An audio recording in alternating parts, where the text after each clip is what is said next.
Ang salitang salamat po o sa Ingles ay thank you ay isang paraan o pagpapahayag ng pagkilala natin sa magandang ginawa o sinabi sa atin ng isang tao. Kinikilala natin ang halaga ng tao at ang kanyang ginawa.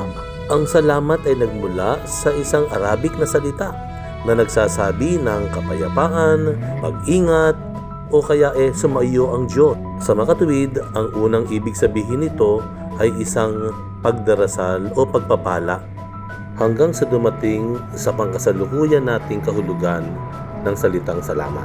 Kaya wag na nating ipagkait ang mga salitang salamat po dahil ito ay nangangahulugan ng pagpapahalaga natin dun sa tao at pagkilala sa kanyang ginawa para sa atin.